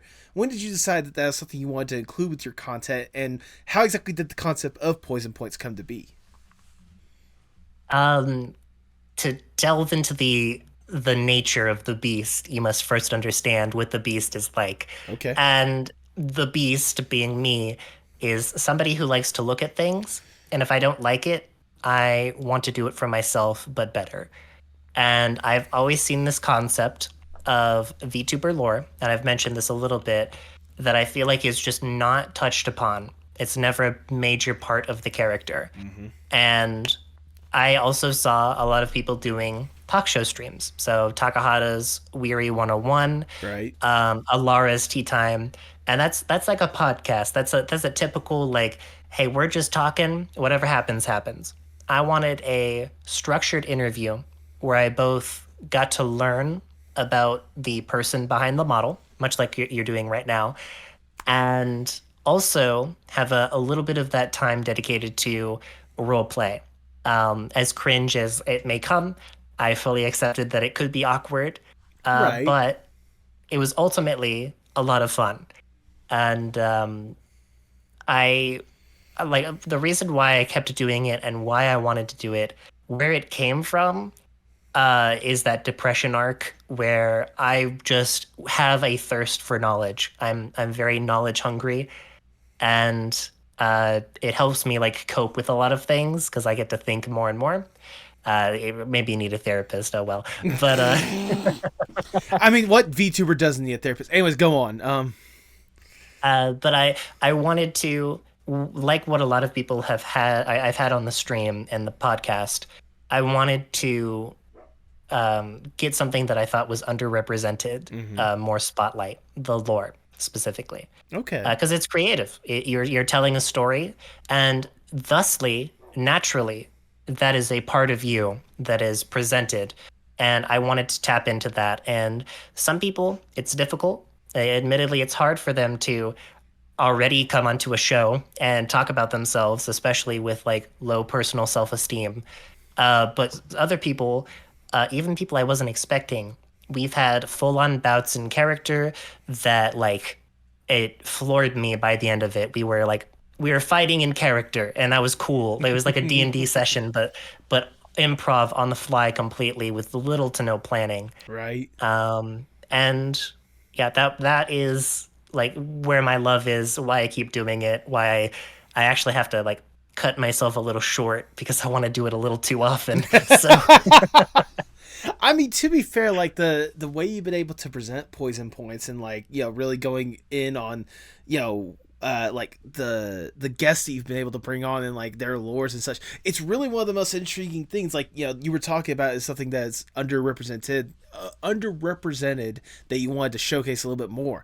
I mean, that's the same reason why I do this podcast. A lot of these artists, most of them that not a lot of people may have heard about, like they may have seen some of their art, but they don't really understand like the artist behind them. Like I wanted to give them more or less that platform and let them talk about themselves, let them showcase the stuff that they are doing incredible stuff with, and like let them showcase just how proud they are of what they are doing. Similar to like kind of what you're doing. Like a lot of the VTubers that you bring on and most of the guests you bring on, they're really proud of the time and effort they put into this stuff, and they want an opportunity to really talk about it, but for some of them they might not know how. You're providing a good outlet for them to really showcase that stuff to the fullest. yeah, you have just reminded me where like the first inkling of that idea came from, and it is the concept of people like to talk about themselves. Mm-hmm. And at the time when I was first coming up with this idea, I'm not sure if you were there for the era or even like were a witness to it. We had both VTuber supporters blowing up, and my personal group that I was a part of, the VCare, Okay. which was just four large-ish content creators comprised of me, Mummy Mortem, Moai of Knowledge, and Virtua Valentine. And our whole goal was to just retweet people Okay. and talk to people and get into spaces and not be the center of attention. We wanted to help other people as best we can. So the intentions were pure, though evolved, and that's another story for another Yeah, day. yeah. Um, but from that spawned the idea, like, I had like people daily, even though I said I was not doing the tag me to retweet your stuff Mm-hmm. anymore. I still had people daily uh, wanting me to do that, and because they didn't check in on me. And that's when I like was really cynical, and I was like, well, it is human nature to talk about yourself. So I'm just gonna make a podcast about that There you go. and make turn my negative energy into something positive. And oh, yeah, it definitely was a big help for my negative outlook on life. So Who knew that podcasts would be helpful for mental capacities without needing to go to therapy? I mean, I recommend if you do go, if you need it, definitely at least look to get into therapy. There are definitely outlets for you out there. oh But yes. also, no, that's a bit. No, it's incredible to know that like it has been both not only a positive outlet for the guests you've been able to bring on, but for yourself as well to really bring up your day to really like see the I imagine for you just kind of being exposed to kind of the creative energy that a lot of these guests have for their stuff really kind of brightens up your day and really gets that discussion like going, gets the ground, gets the ball rolling in your head. Oh yeah. Full admittance, I won't tell you what streams they're for, what podcasts there are. Sometimes I'm just completely brain dead and I don't know what Yeah. to ask them. And I can't come up with anything. They've given me a very little to go off of, and I can only have so much time in the day to research them. You could And you could I be go into honest and those say streams. you could be honest with it and say it's me. I get it. Like I'm not fit. No, I'm no. joking. I'm joking. Go on. But the second that like initial pressure wears off of them, like I have my wind up questions, my icebreakers that I have to like really ease them in. You some of the interviews were like, again, they talked about themselves the entire time, and from that, instantaneously I have 100 questions prepared. Like, I don't have them written down, they're just flowing out of my brain, out of my mouth on the fly. And that is what I love the impromptu nature of, well, the beast. Is it professional? One would argue no. But would you ever know, lest I told you just now? No, you wouldn't. So Exactly. little trick of the trade. Iris, I will be honest with you. That sometimes happens with me as well. It's like I like to be blunt, it kind of happened with this one because like I'm not saying that I had nothing prepared to this. Obviously, like we've known each other for a good bit. I know obviously a good bit about you, but like especially whenever you touched upon like the culinary arts thing, like whenever you started rolling with that, I'm like, oh wait, hold on, let me fuck the questions I have here. Let me ask a million different more about that specific thing. Like Hmm. it's interesting. Like you think you know what you're gonna be talking about, but the instant that the guest gets rolling and brings up some interesting stuff, like you and the guests are on like an incredibly like different wavelength more than anything else. Oh yeah. I have discovered a personal skill that I didn't know I had when I started doing this. Mm-hmm. I have a very good ability. I will not be humble with this. I'm very happy with this ability. I have this innate ability to match the wavelength of people that are on the stream. Mm-hmm. It sometimes takes me longer. Sometimes, I'm not perfect. Sometimes I don't get it and I don't nail it, but I can usually always match the energy of the other person. And I've been told multiple times that they're like glad that I'm not pressuring them into questions, I'm not going fast, or that I had enough energy. It all really depends on the person that's on the other end. And I am very happy that I have at least one social skill that I can apply to myself. Hey, it's a good skill I'm more than anything else. I'm a VTuber for Christ's sake. Like I don't want anybody to see my face. Small talk, I can't do it. Damn, so don't sell yourself too short, Jesus. No, but I it leads me to a good follow up question. Like you kind of said that like there's sometimes you're going into an interview and you're not sure what exactly the vibe is going to be, or you're not exactly sure that like you can carry a conversation that entire time. What was the one guess or the one conversation that truly surprised you when it came to like how the conversation went? Like like maybe you had an idea of how you wanted to talk about a certain thing but went a completely different direction and you were all on board for it, or like you weren't sure like how well this person was going to respond but they responded like surprisingly like on a different level than you anticipated. Like what was the most like yeah, I think you kind of get the question at this point. Yeah, I mean, I'm sure you know Bandit at least a little bit. Mm-hmm. Smoking Bandit, now known as Sister Bandit, rebranded as a Sister of Battle for Warhammer. There you go. But at the time, he was still a wee little raccoon. And I asked him very early on. I wanted him to be my one of my first interviews, and he said that he would answer any question that I gave to him. And I was like, okay, I don't fully believe that. I don't think that he would answer anything. Right. But the one thing that he was very open about, or at least two things, is well, he has schizophrenia. And I don't know anybody with schizophrenia. So I wanted to ask questions and I wanted to know about his condition and how he treats it. And the second thing is that he used to be in the military, Mm-hmm. in service. And so we got on track with the schizophrenia question, which hand in hand with his military service only served to make it worse. Right. But with his outlook on life, he was he always thinks about other people. That's Mm-hmm. usually like where he is. And like we started talking about if there was anything he could do more. And he just busted out crying. And I was absolutely stunned. I didn't know what to do. I wasn't expecting to have anybody cry on my stream ever from a question that I would ask. And that moment right there was like it was a good cry. I assure you, he wasn't angry with me. Right. He wasn't upset that I asked the question. He was happy that he got to be very open about it. Um, and he said that he wished that he could do more for the people around him, the people with worse than schizophrenia, the stage that he's at, the people with PTSD that he served nearby, Right. um, and that's a big driving force for him. And I was very very flattered. I was very moved, and it made me realize that yes, like sometimes a question can be a bit on like on the edge, um, but those questions need to be asked from time to time. And I always give my guests, I give them the opportunity every time. I make sure to say, hey, you can skip my question. Like I will pretend I never asked that question for that purpose. But I will never forget that moment where we had a heart to heart and we completely forgot about chat.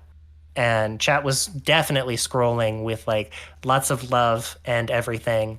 But it was just me and him talking at that point. It was no Right. longer about the interview. And that was powerful for me.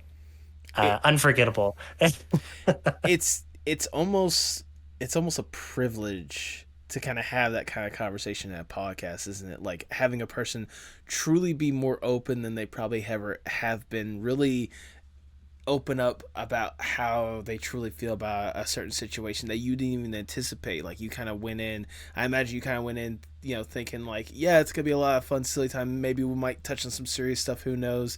But like, it's supposed to be a fun little conversation. And then whenever they really open up about something like that, like I said, it's almost like an honor that they trusted you enough to talk about this stuff with, and the fact that you showed that kind of respect for what they're talking about in return almost rewards it. Oh yeah. And then later on in that stream, I challenged him to a 1v1 in Nidhogg, and I stole all of our collective wives because we acquire different wives and girlfriends through battle. Jesus. Completely platonically and with their consent. There you go.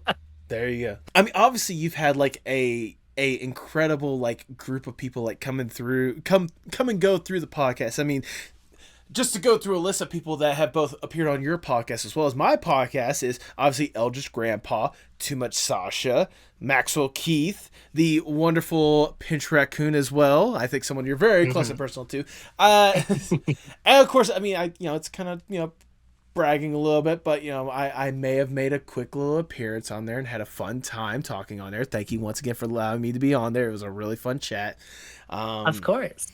Is there a guest that you were genuinely surprised, like other than Bandit, like you talked about? Is there a guest that you were surprised that you even were able to have on there in the first place? Like, what would you say is honestly like the coolest experience you've had with Poison Point so far?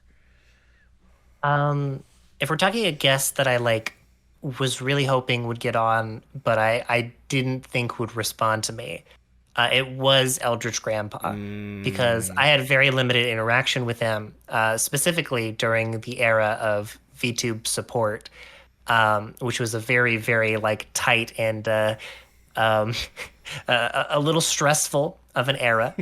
And I was worried that impressions during that time, where with the people I was associated with, would mean that he wouldn't want to talk to me anymore. But lo and behold, he responded immediately after I sent him the message.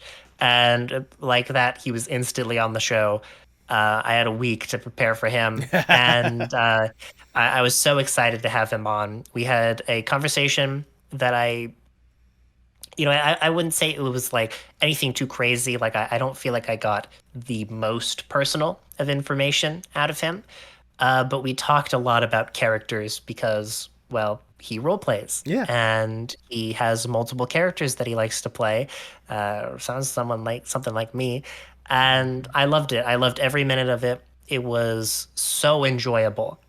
But if we're talking about somebody that I was not expecting the interview to go this specific way. It was the most like, oh my God, I am not prepared for this moment ever. Was my interview with Eotidis, Okay. who is the transfer mistress, who is a big inspiration for all of this that you see here. And during that time, the character for Lulu, this character right here, was really, really in development. Like it was just the beginning phases, and she absolutely destroyed me. She hit me with one pickup line, and for the remainder of the show, I was completely beet red and stuttering at every sentence, and I don't know how I got through it. Like she flirted with me the entire stream. Oh, And she damn. got a kick out of it. Chat got a kick out of it. It was one of those few moments where I felt like I had no control over anything that was happening. And it was kind of intimidating to have her on the other day. I did an interview slash podcast with her talking about well, kinkiness and Mm-hmm. being kinky as a VTuber and a content creator. And I held my ground. By God, I was a lot stronger than I was back then. I learned a lot. So That's because you were prepared. You knew the I battleground you were was stepping ready. onto. And I hope I was able to dish some of it back to her in due fashion. So I mean, I was able to catch a little bit of that stream. I think you held your ground fairly well. I think you did a good job showcasing it. Now, obviously, you've had some incredible guests throughout. I mean, I brought up some of the ones you've obviously illustrated some, but I know we have talked personally about a dream guest you would love to have on Poison Points. So for those who do not know, what would be the dream Poison Point guest? if I had my way and there was like no problem with money and I could invite him on at any point, it would be an absolute blast to pick the brain of Germa. Yes. Germa is my number one like comedy inspiration. Everything that happens in my stream that is a bit of comedic horror Mm-hmm. is in part taken from his very like giving into chat type of the humor and his skits and his dad jokes and everything like that. Um, I would love to have him on. Like honestly, if I could sit in that room, I'd be like, uh, "What's your name?" But uh, it would be honestly, I would take so much opportunity to even if it lasted 4 hours, I would try to learn as much as I could about him because I respect him. I have a Yeah. lot of respect for what he's done, and I want to know about his journey. Uh, but I think I'm a little wee too small for that. Hey, Jerma, if you see this video, I would love to. But yeah, that's where I'm at right now with my dream guest. I mean, you say that, but all you have to do, like, if there's anything I've learned doing this, being on this podcast journey on my own or whatnot, all you gotta do is take that first step and at least ask. I mean, Yeah. best case scenario, you get the opportunity. Worst case scenario, he either doesn't respond or he just flat out says, "No, I can't." I mean, it doesn't hurt to at least try if you can. So I did try. I sent Oh. him a message that I thought was pretty well written, but something came up recently that made me rethink the whole idea of getting somebody super popular on because for the most part it's usually a hit or a miss, like you say. Like they Mm-hmm. say yes, they say no. But for some of them, and this isn't actually like a sign of like disrespect towards you asking, but some of them can't do it without having some form of compensation. Like Right. Right. you do need to pay for their time because they are professional, Mm-hmm. and when you know it's different when someone wants to be on because they'll give you that time. They want to give you that time, and for a lot of people that I've interviewed, even if I've asked them, there's no compensation required because the experience is enough. Right. But for someone at the level of Germa, uh, he doesn't know me. I'm basically a fan. Mm-hmm. I'm just trying to like get hit like a few hours of his time. He should be compensated for that, and that's something that I totally get. Yeah. I don't know where I would start with that. I don't know how much money he would want. You won't know But until you hey, ask. yeah, it's coming up on the year since I sent that message, so I'll try again. Yeah, it doesn't hurt to at least try. I mean, Mhm. I mean, obviously, it'd be. I would love to see that conversation more than anything else because I know how. Obviously, again, as someone that has been in the interviewee seat for your stuff, like I can only imagine where the conversation would lead. Both knowing how you could drive a conversation, but also knowing how Germa is just in general. Oh yes. I would, we talked about it that I love doing lore segments, and I've specifically have discussions with my interviewee. Like if I go into an interview, they've provided me nothing for character lore, then it's pretty much decided there will be no lore talked about during stream. But we will be discussing Germa lore if it's with Yes. Germa. He has his own universe, so I'm very excited if that was an opportunity presented to me. I gotta get you in touch at some point with another former guest I found on this podcast named Soda Sneb. Oh yes. Yes, Sneb is really good. Plus, is a big Germa fan who's actually gotten a chance to kind of work with Germa on some certain things. One of the logos that he did whenever he did VR Among Us was actually the logo that Sneb created. Oh Yeah, yes. the Sus Guys logo and such. And in fact, the card game that he presented or whatnot, some of the art in there is Sneb's art. Like Sneb was able to provide some art for the cards itself, which is insane to even think about. But I figured you two would have a fun conversation regardless. Oh yes. Yes, I would love to have Sneb on. And also for this next question, I'm sorry, I'm gonna be a little self-indulgent. Obviously, like we had a wonderful conversation whenever I was on. I mean, it was fantastic. But it's been a good couple months since I've last been on. Is there any questions that you've wanted to ask since that interview to me? Like, is there like, do you have any further questions that you weren't maybe hadn't been able to ask when we had our conversation, or just one that you kind of developed the more we've gotten to know each other? Oh, now I feel like I'm on the spot. It's because you know that feeling when you get asked something and you've put a lot of thought into it, but now Mm-hmm. all of the thoughts disappeared and Right. everything that would have been is no longer. I don't know if I really touched on it because we've talked about it a little bit in private. Mm-hmm. Have you ever considered ever at any point going all in on your Muppet Man and Mm. being a VTuber for real, for real?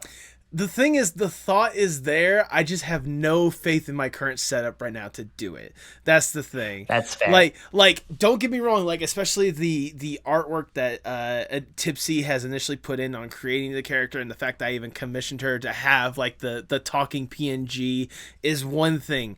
But I'll be blunt. I'm doing this. I'm doing all this stuff that I'm doing right now on $1,000 gaming laptop. With the bare minimum stuff. I know that you can do streaming with the bare minimum, but I just don't trust my current setup right now, especially my internet thing more than anything else. If I had a better PC and if I had better internet access, I would dabble in it. I would love to try, VTubing. Obviously, I'm around a bunch of VTubers. Why not just, take a stab and try to go all in with it more than anything else? And even then, like you were talking a little bit about, uh, like whenever I made the joke about the ninja chef, or you were talking about like the tank girl or whatnot, like why not presenting that? Like, as much as I love Mr. Moneybags, I'm not fully sold on going with that as the way I wanted to represent myself. I mean, that's gonna be the baseline. That's gonna be probably the one I first go with when I finally do streaming, because a lot of people recognize that from me these days or whatnot. But yeah, it's a thought, but. When it comes to actually wanting to do VTubing, I want to VTube at some point in the future. Okay. I was thinking about like if you get somebody who's a little bit more popular on the next time. So we'll say a random actor, Jason Statham. You get him on the podcast, the Postmodern Art podcast, and you open your camera, and it's just a VTuber, and that's what he has to deal with the entire time. Would be so funny, and you've not led into the fact that you're a VTuber at all with them. I think would be the best way to start an interview. You have no idea how much I love that idea. You have no idea how much I want to do that. I want to do especially with like an actor of that caliber, because I'm either going to get the person being straight up just like, okay, this is completely ridiculous. What the fuck is going on? Or I could get someone that's like a Michael Caine or a Tim Curry kind, to where they see Muppet and they're in. Like they're on board for it, and they're just gonna go along with the ride one way or another. Either Hmm. because they themselves embrace the fact that they're basically a Muppet for this interview, or the fact that they're gonna take me seriously as a professional podcast host, just dressed up as a fucking Muppet. I bring it up because of what I talked about before as my mission statement, where disturbing the comfortable and comforting the disturbed. There's actually merit that comes with that in an interview setting Mm-hmm. because if somebody comes in with rehearsed lines, which is part of the reason why I don't let anybody know the questions beforehand, Right. you don't get a lot of personality from it because it's just another day, you know.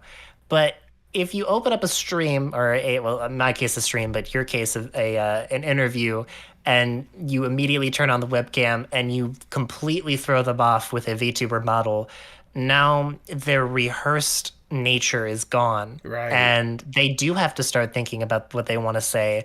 You know, if they're extremely professional, sure, they'll be able to hold on to it. But that idea exists for a reason. You know, impromptu is super important to learning the true nature of somebody. Um, that's what I'm all about. So I mean, I certainly see that, and I'm honestly now I have to get into VTubing just so I can do that. Thank you, Iris. You gave me another reason to go into VTubing. you got it, boss.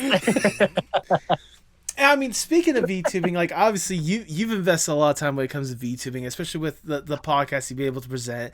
Like you've put in a lot of time when it comes to the field of art in one way or another.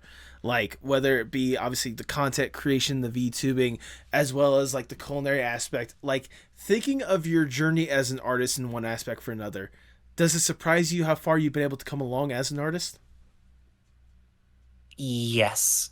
When I was doing YouTube, I only had the Sony Vegas expertise under my belt. Mm-hmm. I didn't know how to do anything else. It was just cut clips and that was it. And, you know, I had a bit of a plateau for many years, but coming back here, I felt like my creativity spiked. My opportunities opened up. I learned so many new things. The dual screen setup is a godsend where you can have the tutorial on the right and what you're doing on the left, and just grinding for hours and hours to learn a technique that I don't see people use or I can teach to somebody. Um, Basically, a lot of what you see today and what I've done completely self-taught, and this model too. Even I made it all by myself. I had no Hey. help. Um, I if you ask the me from like 5 to 6 years ago when I started YouTube, if this was me, I don't think I would believe myself. I don't think I would believe that I could have done this all on my own. So That's yeah. that's that's. I was say that's honestly heartwarming to hear. I mean, especially seeing how far you've been able to develop, especially along this to this point. Like, especially hearing your story so far, like it's honestly kind of inspiring. It's kind of amazing to hear like how far you've been able to come along, and it's really encouraging, especially for some that may be at that low point like you were at one point, that you previously mentioned, up to see you more or less persevere, go forward, and create this incredible version of yourself, the best version that you've been able to present so far. Like it like I said before, it's almost like a movie in a way. It's really encouraging. Thank you. Now, if only I could bring some of that like motivation to like purchasing a new phone, because it's basically a running gag. A lot of my stuff can't go for longer than like 2.5 hours because, you know, my phone is broken. It's been Mhm. busted. I've had the same iPhone 10 for as long as I remember, because it's still new to me, but we're at like 16, 17, 18 now. It won't charge unless it sits on one of those wireless chargers, which Oh, lovely. are not as efficient and also don't fit in an iPhone mount. And they will die faster than they charge while you're doing all of this face rig. So Well, I guess in a way that kind of leads to my next question, if I may. And let me, Iris, give you more or less the dream scenario, if I may. Stick with me. There's a mhm. good reason why I'm transitioning here for this. Let's say I am Big Shot Mr. Moneybags, like you had mentioned before. I get to talk to him like, look, Iris, we've seen some of the stuff you've been toying around with. We know that there's potential for something incredible. You just need an extra boost, extra platform to get you to that next point. We have Mhm. access to anyone and everyone, whatever industry possible, and more money there should be possible. You really should be making sure that, people, especially in the culinary arts industry, are really compensated for the incredible work. Maybe have something a little bit more stable than what's out there. We'll focus on that a little bit. Right now, we are focusing on you and you alone. If given this opportunity, what would be the dream Iris Neo Lutrium project, and why would that start with a legit camera instead of a phone? Well, I mean, here's the cool thing.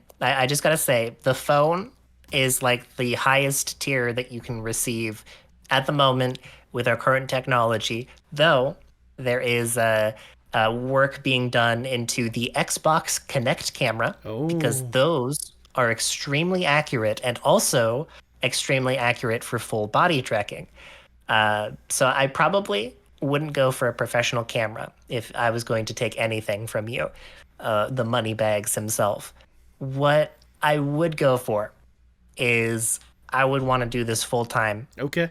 I would want editors. That's it. That's a good start. That's a good look forward. Because honestly, I love making content. I love the long form, thought out, spend 6 hours grinding for a minute long video. That is one of my favorite things to do. But for all the other stuff, clips and all the moments on stream that I have, I want to make videos that are full cut down versions of the stream. I don't have the energy to do that. I'm burnt out. I don't have the time. Right. I would want staff, like a dedicated staff to myself. I mean, hey, that's a good foundation, and honestly, something I'd like to aspire for myself. So trust me, I get it. I get it. Oh Uh, yes. but sadly, we gotta get down from the dream scenario. We gotta get back to reality, and I'll ask Oh the no. yes, and I'll ask the ever so generic question: where do you hope to see yourself in, say, 5 to 10 years from now? Well, I'm 26 now, so I'm hoping to see myself be 31. Uh, That'd be a good start. That'd be a very good start. I have kind of decided for myself if VTubing doesn't work, I in that set amount of time, exactly 5 years, actually, funnily enough, I would finally go back to pursuing culinary arts as my main set of like profession.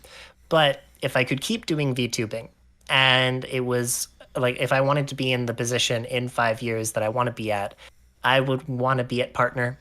I would want to have like 1,000, we'll say 1,000 consecutive viewers, and I want to build a community that is thriving and accepting and inclusive, and I want to be a role model for people. I'm not the what a lot of people would think a like fully transitioned trans woman would be like. I've cut a certain amount of things because they're not important to me personally, and I want to let other people know who are at that level or who are worried that they'll never be at the max level, um, that they don't have to be like that. You can just be like me, um, silly old you. Because the important part is not that you look like a woman, or on the trans mask side that you look like a man, you talk like a man. It is feeling comfortable in your own skin. That is number one priority. And that can come at any level that you see fit personally. So, yeah. Well, there you go. That is lovely word. That is wonderfully worded. That is perfectly worded. Like that little bit. I mean, more than anything else. I mean, I know that's something that I have. How should I word this? This might be a little too personal, but I'm just gonna go and say it. This is something that I've been kind of like working with my girlfriend. She's someone that has been transitioning since earlier this year. I mean, she's known that she's wanted to transition for a while, but she finally has the opportunity to really start with that. And I'm trying to do what I can to help kind of affirm that gender identity that she wants, more than anything else. But I also want to let her, like, I've been introducing her to people that I can to kind of just let her know that, like, at the end of the day, just feel comfortable with who you are. That's the only thing that should be more important more than anything else. Like I've introduced her to Sasha not too long ago, and like Hmm. she has straight up told me that like being around Sasha's kind of made her feel a lot more comfortable, especially with like pop in the VCs and talking more than anything else. And that's something that's been like really encouraging, and it's something that I it makes me excited to know that like what little bit I am doing to again kind of affirm her identity these days is it's really it's incredible to see her be more comfortable with herself. Hmm. If I may, Tell her to become a VTuber. Oh no, she's trying. No, legitimately, she's trying. She is. Okay. She already has like a vision in mind. So I'll go ahead and say her name is Christine. She named Mhm. herself that after the classic Stephen King novel that got turned into a movie in 1983 called Christine, about the killer car.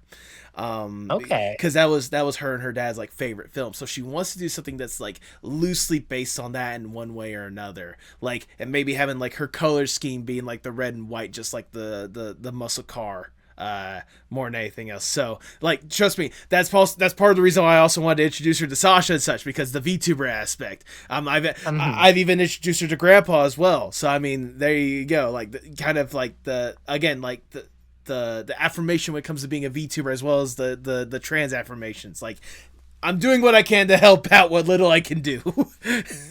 Oh yes. I don't mention the VTubing part as like a being able to be what like your ideal version would be, Right. but also as a whole, it's very easy to tell and see that VTubers are very inclusive, Mm-hmm. and they tend to do what I like to call as like adopting. They will bring you into a space, and they're like, "Okay, you're ours now. We're Yep. we're friends. We're gonna take care of you," and Well, that's awesome. I yeah. love it. I guess in a way, I'm trying to show her up for adoption. I guess that's a horrible way to word that. Hey, my girlfriend's up for adoption. Take her. Oh shit! Oh, that's I hilarious.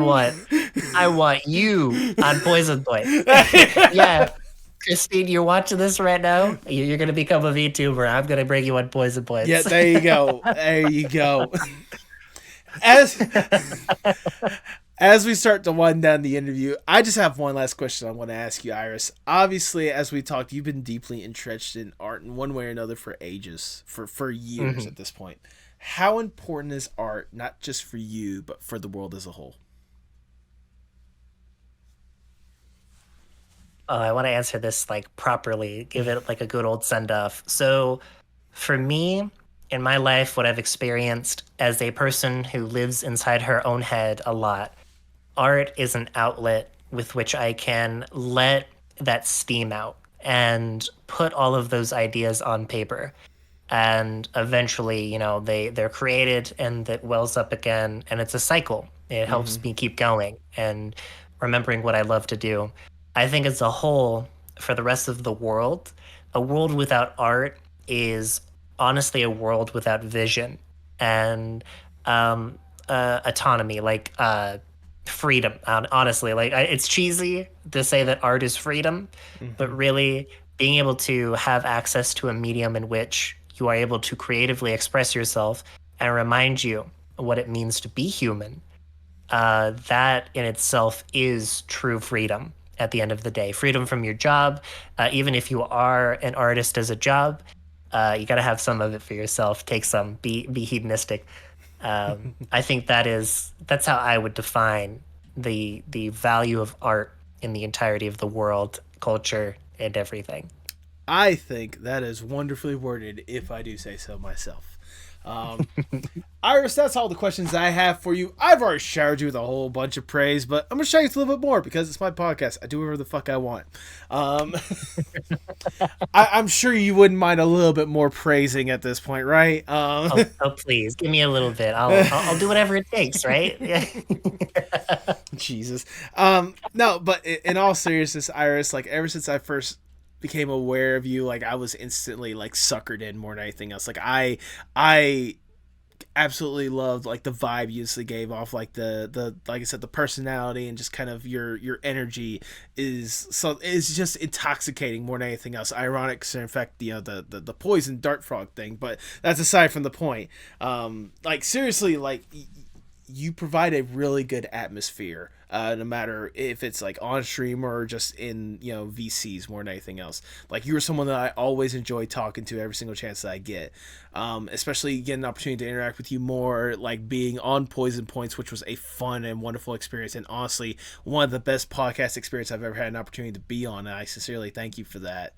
um, as well as like getting a chance to actually sit down and talk to you here today, hearing more about your story, hearing the trials and tribulations that get you to this point to where you're truly the best version of yourself right now that you can be, and knowing that there's potential for more, there's room for more growth, and it makes me more or less excited to see like what you're gonna be doing next, both as Iris, the content creator, and both Iris the person. Like, you're a genuinely incredible person, and I thank you for taking the opportunity to put yourself out there and to also lift other people up whenever you can. You're doing fantastic with what you're doing right now, and just know that I will always be by your side rooting for you every single chance that I get, because you absolutely deserve it and then some. Thank you, Iris, for what you do. Please keep up the incredible work. And thank you for all the kind words and praise. I'm really bad at taking compliments, like verbally returning it as far as like you can understand, but I always internalize and I remember these for a long time. So, Hey, as long as you take it personally, that's all I can say. That's all I can take. That's all I can appreciate more than anything else. Now, if people may be curious on why exactly I'm giving you all this praise and then some, and want to see some of the incredible creative ways you're able to showcase yourself, go ahead and plug yourself for the people at home. okay. Well, you can find me at irisupaisen. That's irisu, and then Paisen. Basically anywhere. You can find me on TikTok, on YouTube, on Twitch, twitch.tv/irisupaisen. But on Twitter, the only place I'm different is I am at the real Irisu. I'm the real one. I'm the only one, baby. Yeah, don't acknowledge the other ones like, Irisu Neo or whatever other Twitter account. Just focus on the real Irisu. More Oh, than yes. anything else. Those other ones are for you to find. I actually like the idea that I don't promote them. And if you stumble upon it, you do get the experience of my side art that not everybody, I don't want to push into everybody's faces. It's my own personal project. So, Well, I mean, hey, that's just that. I guess that's kind of the part of this interesting kind of lived-in experience you're giving people through this virtual world more than anything else. yeah. Oh, froze. Do you have any final words before we sign off? Um, Stay classy, be sexy.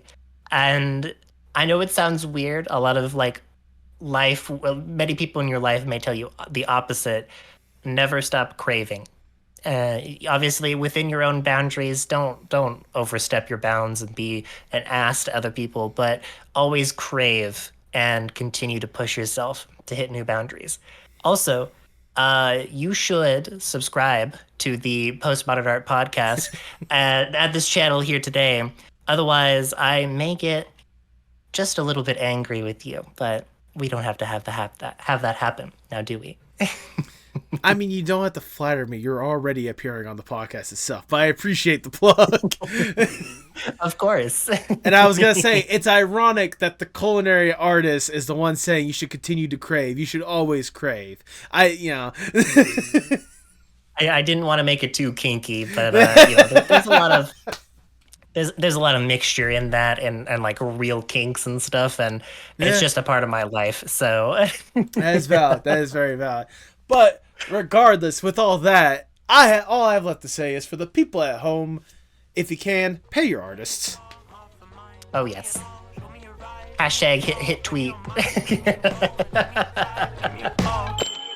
me what's wrong, tell me it's parts in motion. Sing me a song, tell me your eyes can all open. Show me it all, pick me up in the car you drove when you used to call. Show me it all.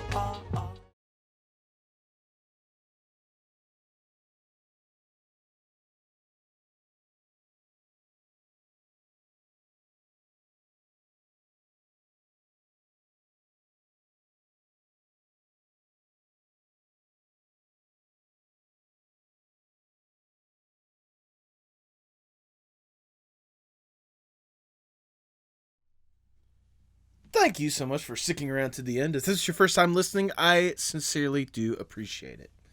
Like I said in the intro, this is the first episode, obviously, back from our little mini hiatus, and I'm really glad I got to show you guys this incredible conversation with Iris. Iris, if you've gotten up to this point, thank you a million times over. You have sincerely been an incredible person to have in this little community, whether it be VTuber, artists, whatnot. And you're someone I sincerely do consider a close friend at this point. Thank you for letting me into your little world for a little bit and having a little fun. And especially now with the whole entire rebranding thing that Iris did, it's absolutely outstanding. To oof. Maybe we can have another episode for Loot in the future. We'll see about that. Or maybe I could just pop up on Loot's place, or maybe I can bring them back for a certain thing that I might be toying around. No, I'm just gonna straight up tell y'all. No, literally, you guys are gonna be seeing Loot next week. For Valentine's Day, I'm releasing another episode of the Google Trendy, and this time it'll be with the fantastic LootVT and their partner, Pinch Raccoon. I mean, I figured for Valentine's Day, I'd feature a cute little couple. Thank you guys for the continued love and support you all gave, especially whenever I went on my little mini hiatus. Trust me, a lot of chaos went down. A lot. But I am so glad that you guys are still showing that love and support. It really does help me at the end of the day. It absolutely blows my mind to see the people that really do love and appreciate what we're putting out here. There are genuine times where I'm not. It's hard for me to really gauge how much of a reach I have. But your guys' consistent support whenever we're not constantly doing things, when it's a little bit of a lull period, it really shows me how special you guys are, how caring you guys are, and how wonderful and blessed I am to have you guys as a part of this community. I really cannot wait to see what we have going forth. Because this is also this is the first episode of 2024. I just realized that. Holy crap. Like, I know it started off a little slow, but we've got a big year ahead of us, people. Like, okay, I'm calling it right now. Because I'm being bluntly honest with y'all. In May this year, I'm going to be attending my first convention, MomoCon. It will be the first time I feature any sort of IRL content on this podcast. Which has me excited because I have some plans for bonus stuff. I'm going to try to see what I can do about getting a legit episode down. Because I want to do a real life interview for the podcast on, in person. That is the ultimate goal, but I can't guarantee anything. But at the very least, I can promise you guys some fun bonus content. I'm working on maybe doing some IRL Google Trendy stuff. Obviously doing a little mini vlog thing.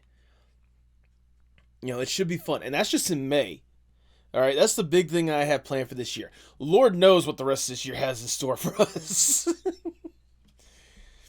But all I do know, at the very least, is as long as you guys keep showing that love and support, not just for myself, but for the incredible people that I keep bringing on this amazing podcast, that'll make it all worth it. It has me really excited. More than anything else. Let's make 2024 extra special. Let's make it absolutely amazing. Let's make 2024, hands down, a outstanding year. Keep up that love support. You guys have a fantastic one. Keep being creative.